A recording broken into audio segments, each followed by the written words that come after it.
I like to be pure, be open, be curious at heart, and stay open, willing to put your mind on delete mode, because we don't need to know. All we need is a strong vision, great access to people that share the same values, beliefs about abundant futures, and the opportunities that will unfold if you trust the path. A wise man once said, the best way to predict the future is to create it. You're about to experience a next level show. Scientists, entrepreneurs, thought leaders. You're listening to the Future of Humanity podcast. Welcome to the show. If you are joining us for the first time, let me introduce myself. I am your host, Carl Taylor. Now, if you're an old friend and you've joined us for previous episodes, then welcome back. I'm so pleased to have you join us for another episode of Future of Humanity. Today, we are joined by Thi Hien Nguyen, and Hien's bio says that she is empowering entrepreneurs to achieve multidimensional health while impacting the future of humanity through longevity, space, high-tech, future, and innovation. So what exactly does that mean? Well, Hien provides a personal training and health longevity service through her High Performance Center. She also consults personally to various businesses, and she runs a non-profit space company called The Future Humanity. Now, Hien and I share a background in having done a lot of personal development and being coaches ourselves. We touch on some of this a bit in the episode. In fact, actually, it was a friend of ours, a mutual friend, who connected us and told us that I should get Hien on the show. Now, Hien also speaks 3 languages, and English is not her native language. So it is a great privilege that she's come on to do this podcast episode in English. So what are we talking about? In this episode, we cover a wide variety of topics. We talk about space travel and becoming an interplanetary species. We talk about flying cars. We talk a little bit about some spirituality aspects. And more importantly, we talk about what you and we can all do to level up and bring about a better future. So let's get straight into the episode. I'm super excited for today. We're joined by Hien Nguyen. And Hien, you were just saying a minute ago that when you think about the future, you kind of go through a dreaming-like process. Can you explain that process and kind of how you use that to think about the future? I visualize like a scenario plotting. It's a way to approach the future by telling a set of stories about what is happening right now to humanity, what might happen, and what we wanted it to happen. So these stories imagine the future based upon predetermined elements and uncertainties in order to influence present actions. So I'm very inspired by obviously science fiction stories, influencing human dreams, ideas, thoughts, and intentions and actions for the future of space, and also honoring our past, our multi-generations that came before us, that built the big cathedrals and the pyramids. Scenario, I also retrocast into the future. What can I do now in 2018 to make an impact in 20 years from now? Because life that it will be in 20 years will be totally different as we experience now. How can I impact from my inner space? How can I leave the legacy in 1,000 years from now? What can I do now to make a difference? Yeah, absolutely. I mean, we share a similar goal there, right? We were just talking about that before we started this episode. And I mean, you are very much involved in the world, in particular of space. You're very interested in the area of space when it comes to the future of humanity. You were recently just speaking at an event in Italy. Can you tell us a bit about that? What was the event and what were you speaking about? It's a Space Up conference. It's casual talk where space enthusiasts get the opportunity to meet from around the world and get to connect and have access, in fact, with space industry, with a space engineer, the aerospace and scientists. So the lesson for me was obviously we as entrepreneurs, all that matters is to have the vision, not necessarily needing the PhD to your name. All you need in this rapid evolution of all times that we're currently sharing space with is that it's no more enough to have a purpose. It is utmost important that we have a vision that is so big that it will naturally pull us towards something that we want to leave a legacy towards to it. So having access to people that join the rocket is the fastest way you can make the impact, because you will level up to their standards. And spending time with young students was an amazing experience. I always like to be that contribute with a purity, as opposed to being somebody, calling myself, okay, I'm the entrepreneur. If I'm the entrepreneur, I'm only an entrepreneur. So walking into the room with a absolute purity and being able to then make a difference. Yeah, that's great. I mean, there are a lot of entrepreneurs who listen to this podcast, and I'm sure many of them, myself included, have had that thought of going, well, there's all these amazing things happening. I'm an entrepreneur.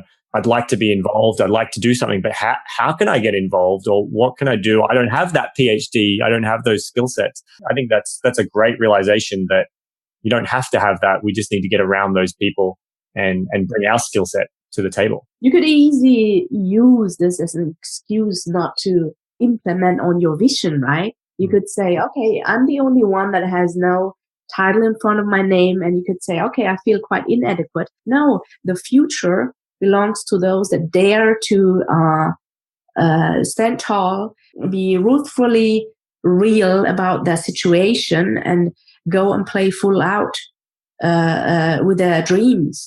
Knowledge is not the problem. The more diverse the environment is, the more interesting it'll become to come together eventually and make the future abundant for humankind, for everyone. Yeah, absolutely. The conference had numerous different people speaking from, I think there was a physicist I saw you'd interviewed. There was you shared some of the clips on your Facebook, which was great. What were you particularly talking about? What was your topic? My massive transformative purpose is I'm the inspiring influencer.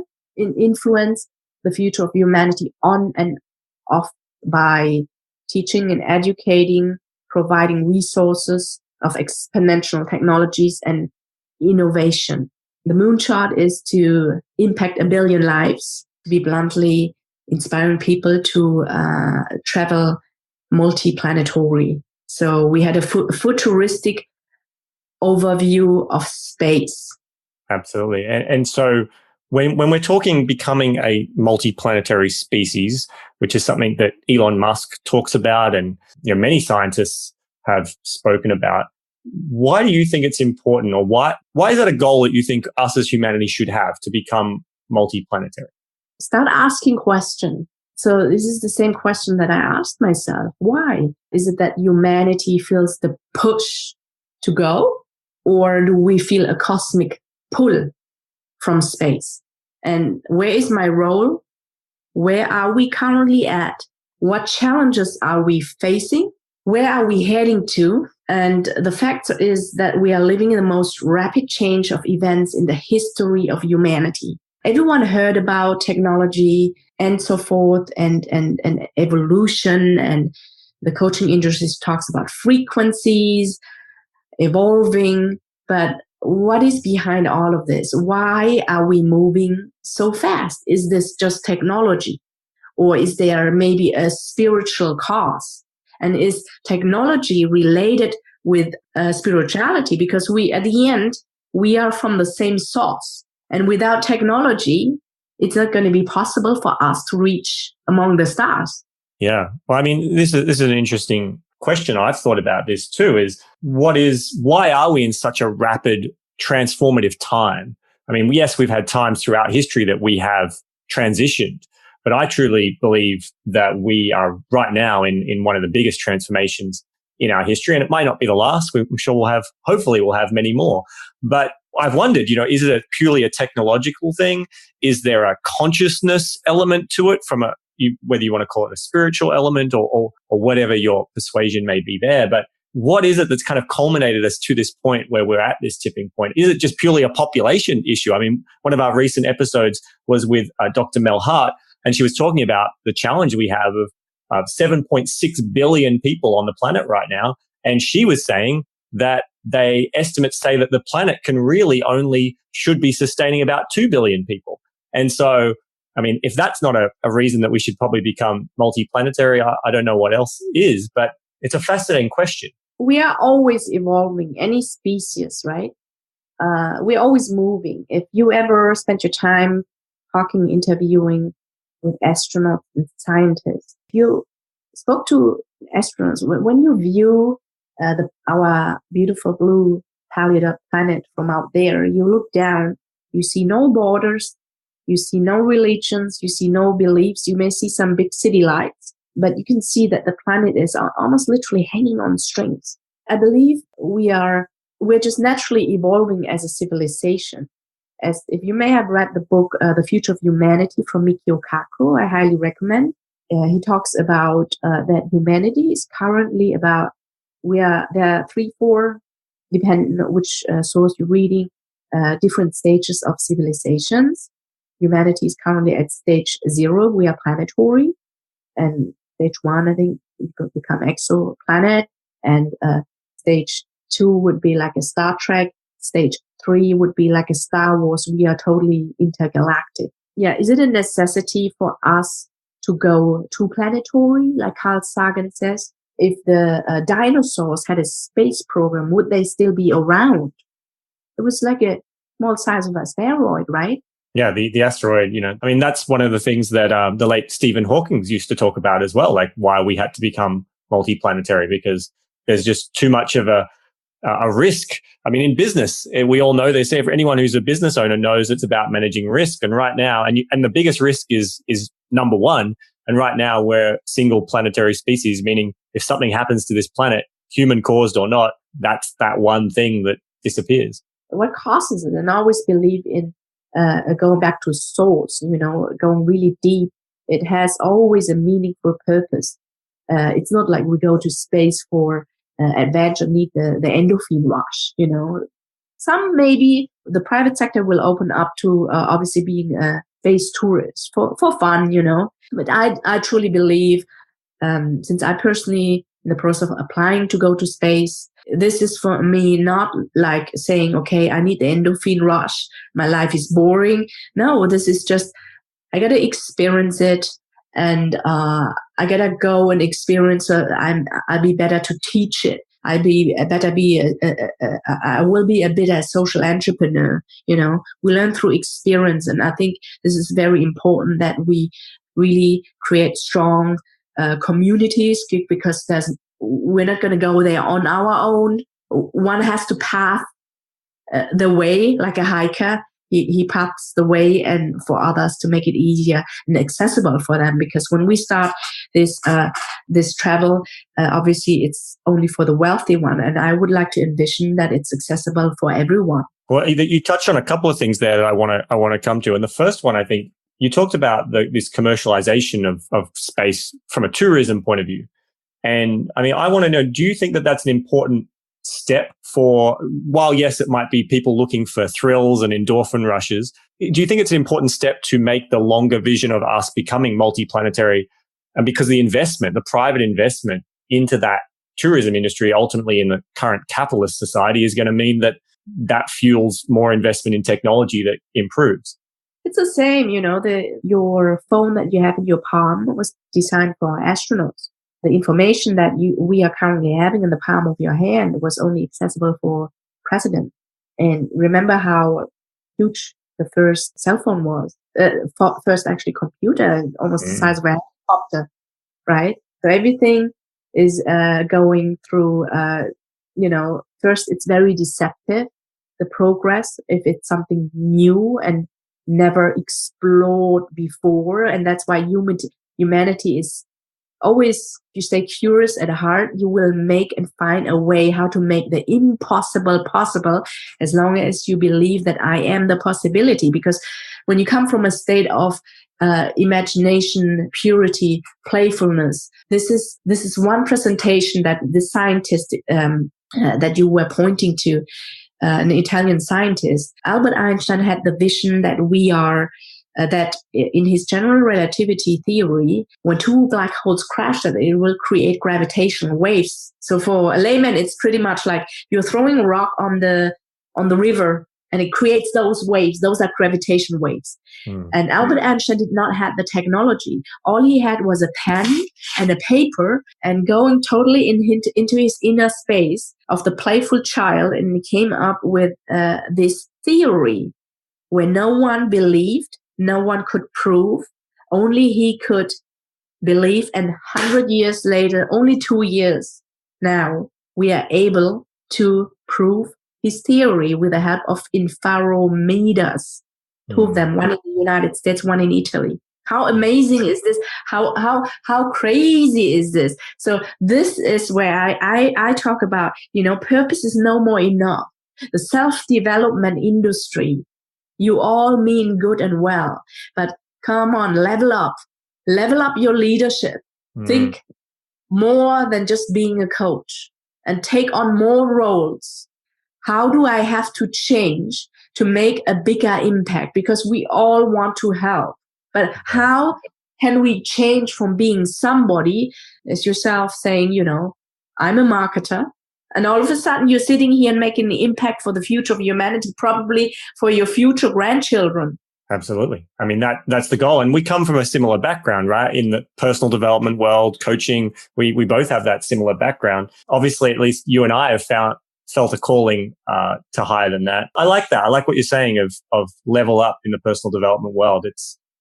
I think a lot of that comes down to what we were talking about before is, I've wondered about, there's a technological side of it, but there must be a consciousness side of what's happening as we as a society are becoming more self-aware, and not just self-aware, community aware, and the morality, I suppose, is moving to a more community-based, I suppose, moving back to, if you think back into the history, we were quite community-based. Capitalism has kind of sent us more on a path of, the individual, the ownership of assets, what's mine is mine, and, what's yours is yours. And there is a trend, at least I see it, that we are moving more back into, open source, and we're moving into community of, Facebook has probably helped, but we're far more community driven again. And I think that might be part of what's happening here. It's said that community is the new currency. Yes, we used to live in tribes. Women used to gather together. If you were BS in any form or shape, you've been caught standing there, you will burn your feet over fire. People know that you lied in the tribes, Tony Robbins, the fire walk, in the tribal way, if you burn yourself. I think the consciousness, when you as an individual raise your frequency and your consciousness, when you go from being somebody and, the universe, we are all living together in this one universe, meaning one where we experience through our 5 senses, objects, people, places. You think I'm real here through your cardboard. We get to experience through the 3-dimensional world. Yeah. But what if, since my background is a body worker, the health and fitness industry, what if I am not my body? Then I transition, and I started to notice that the least I do, like yourself, you automated everything. The least I do, the better my results started to become. What happens here? What happened? How do people heal just in my presence from a first consultation? Maybe just one word that I'm saying. What is happening here? Started to ask question. If I'm not my body as a personal trainer, it's all about the 3-dimensional, your lower root chakra, your solar plexus, right? The lower third chakra, which are correlated to the survival mechanism, right? Most of humanity is operating just from there. We are closed up there, up from our heart. And that's where the true leadership of compassion comes in, and kindness. This is the leadership that we currently need, the leadership of benevolence, of heart-centeredness, of truth. when the heart stays open, you have no choice than just to do good.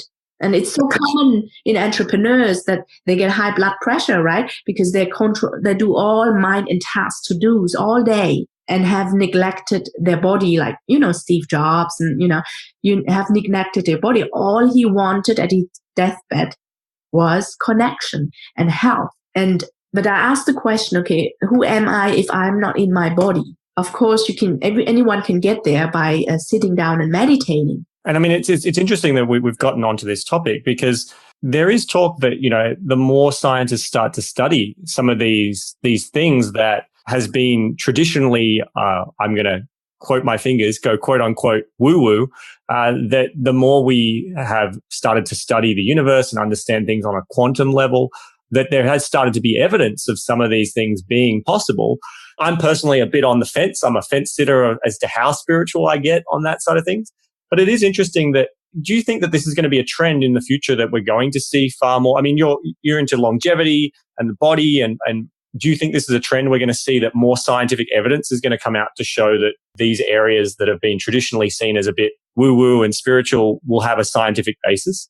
It already is science, everything is frequency. If my thoughts, they come from the brain, and subconsciously, whatever word I create into this out there, I will create as my reality. But I'm willing to give up every day my personality, because my personality doesn't determine my personal reality. When I'm not my body, I give you an everyday example. I went to the airport, the wrong airport. Had only an hour to get to the right airport. So 130 kilometers in an hour. Frankfurt main airport traffic is quite a challenge. So at that moment, I could say the old version of me goes into an impatient, or say I had the choice between it's not going to work out or I'm going to make it happen.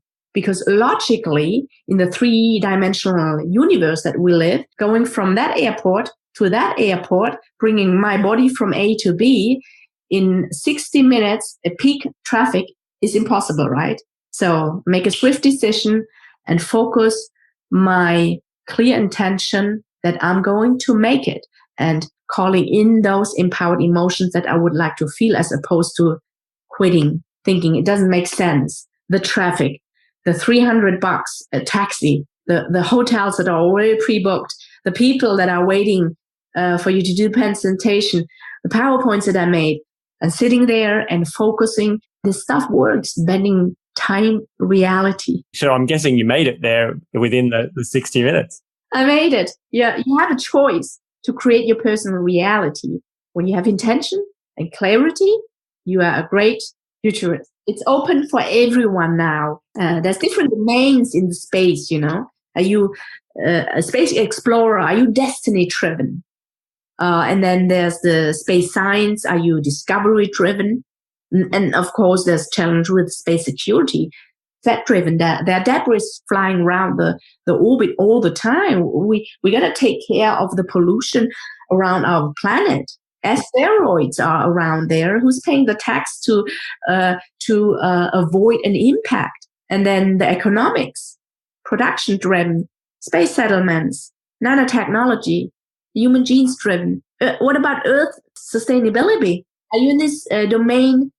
Survival driven? Is it a necessity for us? I mean, you just touched on a whole bunch of different things that do need to come into play when we think about not just moving out into an interplanetary species, but even just if we stay as a single planetary species. One thing I did want to touch on, though, I want to make sure I remember to bring up this, because you mentioned it before, and I think we skipped over it too fast. You mentioned that you are in the process of applying to become a non-astronaut going out into space. I want to hear the story behind that. What drove that, and what's the process involved? Like, if other people listening are like, wow, that sounds cool, is it something we can all apply to do, or is it something only available to the select few? How does that all work? As I said, I played this scenario, and these are the message I got, and I took action on it. And I attracted and I created this personal reality of this opportunity. How did you do that? The visualization process you were talking about at the beginning of visualizing. I have a passion for space. I can talk 24 hours about space. Jeff Bezos shows up in my dreams. Colorful dream. almost flirty, like actually the dream, but rainbow and everything. So I'm happy that the color was not doomsday. The color was exactly how I would like to see the future and how I would like to contribute to the future.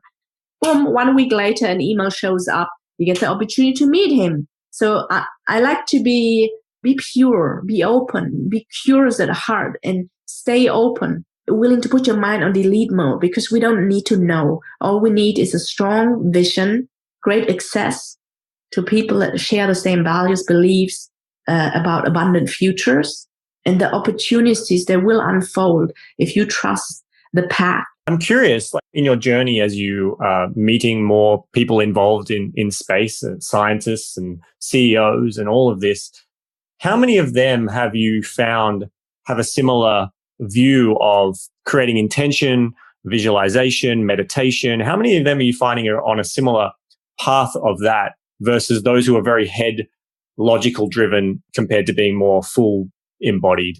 That's right. We need a high level of competency. I just have a businesswoman. I don't have a PhD. All I care is results and make an impact. Space and the world is open, as you say, to anyone. Can be anytime with anyone, anywhere.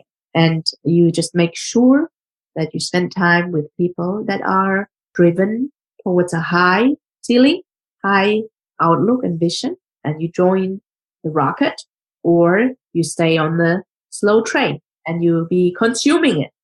I'd rather spend the time on the production and contribution time. Contribution. Definitely. If we don't get into space, we are already multiplanetary.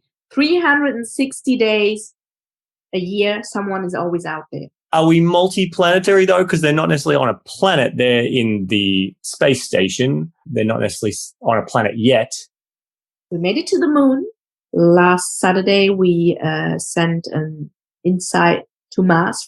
We'll explore their life. There's a lot of things happening. And what we have not, obviously, different life intelligence. We are always awareness driven, always. Also, if you understand, if you study the universe, like the planet is tiny. We have so many planet-like planets. And every time you look up the stars, there's around that star, there's so many planets around it also. The urge to find intelligent life, which I'm sure is there, but we are not interesting enough for them. It's the interesting question, right? The Drake equation, which I'm guessing you're familiar with. For those listening, if you're not familiar with the Drake equation, it is an equation which is designed to determine just how common intelligent life is in the universe. And one of the biggest, over the years, there were these just placeholders that over the years we've started to be able to measure and discover the numbers to fill in the blanks. But there still is one big blank that we have to just assume right now, which is how common is life and how common is intelligent life. That's going to be that's a big, interesting one. Like, I'm with you. Like, I want to believe, as Mulder would say in X-Files, right? I want to believe that there is intelligent life out there. I don't know. We don't have that data. I'm a data-driven guy, and we don't have that data to fill in those blanks yet. Like Einstein didn't have the data and technology to prove his theory. 100 years. Have some patience.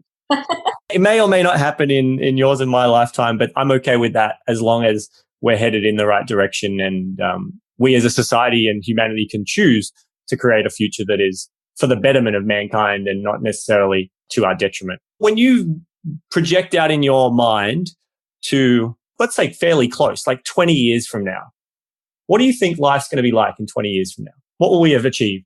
What will be different? I personally, what I have achieved? You personally, but I'm thinking more society-wise as well. Like, what do you think we as a society will have achieved as humanity? Will we be 20 years from now? Will we be on other planets? Technology that has changed? What parts of society do you think are going to be different in 20 years' time, based on what you know? Socially, technologically, economically, energy-wise, politically, everything's going to be totally different. Absolutely different. In 5 years' time, we're going to fly Uber, taxis. The cars will be obsolete because flying cars will be way more, making more sense than, first of all, owning cars. It will be completely dematerialized when flying tires are going to be obviously more affordable and easier accessible.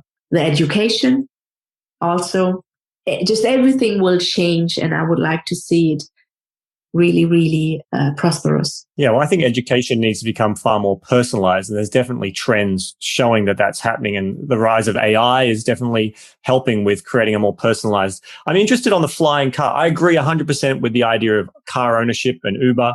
I mean, Elon Musk, though, he's thinking of people owning the car and then being able to put it in the fleet. But I'm not so sure whether long-term that's going to be, that might be a transition phase, but I don't know if long-term that's going to still fly. But a flying car, I'm interested here of what benefit do you think flying car brings to our current society over what we have with a driving car on the road? Fun. Fun and easy accessibility, and obviously the area of petroleum over.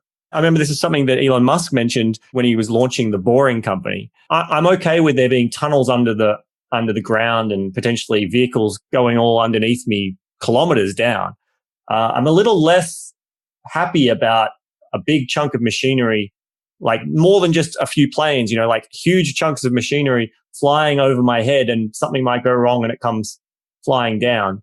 I don't know. That to me, like, I agree. I think the idea of flying cars is fascinating, but the practicalities of it, to me, I'm not sure. I haven't done enough research to know, but the practicalities create concerns of whether the market, as a marketer, right, whether the market would actually accept it. Because that's a big thing. When I think about the future, technologically, there's some amazing things that are possible. But as a marketer and someone who's very big into psychology of the market, at the end of the day, the market has to accept it. Google Glass is a perfect example of that. Google Glass was amazing technology, but the market, society rejected it because, they weren't ready for it, or it wasn't quite ready. And so that's the thing. I don't know whether flying cars, the market will accept it. Going to happen. It's already happened. There's actually currently a conference with I forgot the name of the CEO of Uber. He's doing his numbers. It's way more affordable. And when that happens, 5 years time. I mean, the drones are everywhere already, right? It's just a matter of political and regulation is slowing things down. Always slows things down. Yeah. But nothing is impossible. I agree with that. Nothing is impossible. Going as far as immortality, what's happening with biotechnology and nanotechnology, we can 3D print organs. If you come into the situation, they recently, last week, scientists cloned mice without eggs. Would you do it? If your child has a terminal disease, would you do it? Would you clone an organ? Of course you would, right? Leadership requires high level of competency, ethics, and regulations and laws. The biggest part is really a lot of it's going to come down to ethics and morality. And because they're such fluid things, that's a challenging concept for me of how that's going to land, because ethics and morality constantly changes. But I agree, like the technology is becoming so incredible that it can do amazing things, but it's also able to do such powerful damage if in the wrong hands. And how do we control that and create the right ethics and morals around it? That's why you take great care of yourself, of your inner space, with an open heart and mind. Do good, and you always know if you are not doing good. If you do the work, or if you take shortcuts. If you make a difference, or if you're taking. It. Life is lukewarm if you don't have a vision. What do we do about the idea that everyone knows whether they're doing something good? I think that most people who have done some of the biggest atrocities in the world believe they were doing the right thing. In their mind, they didn't see it as a bad thing. There might be some situations, but I think the leaders didn't. Some of that comes down to how their brains work. You think about sociopaths and psychopaths. That's just how they're wired. They've got a different emotional connection. I don't know. Like, that's one of the things that worries me about this is like, well, we can do our inner work, but as a society and humanity, we are more than just one person. We are many people. It's those that I think that when I think about the future of what concern me is not the technology, not the people like you and me with our heart in the right place, is those people that think they're doing the right thing, but their views and how their morals and ethics differ from what you and I might agree. Humanity is smart. It will wash out anything that is untrue. It'll wash it out. I mean, there's only two choices, creating the future in fear or love universal laws, fully trusting that we can share this space together for decades to come. Like, if you love humanity so much, coaches, what are you doing today? What problems are you solving beyond overcoming your own stories and storytelling? All great, but take on a global challenge, solve that. That's how you help humanity. Okay, you don't have to help a billion people. Just do something good every day. I think that's not just true of coaches. That should be a mantra for everyone to live by, of how can I do something good today for somebody else and for my community, and ideally humanity in the process, right? Doing the ripple effects. You help one person, you are continuing that ripple effect of that. Takes only one person. Always. This path of leadership requires to let go a lot of old beliefs, things, and people. I prefer to travel very, very light. If you truly want to lead humanity forwards, you have to kind of protect yourself and say a lot of times no. More no than yes.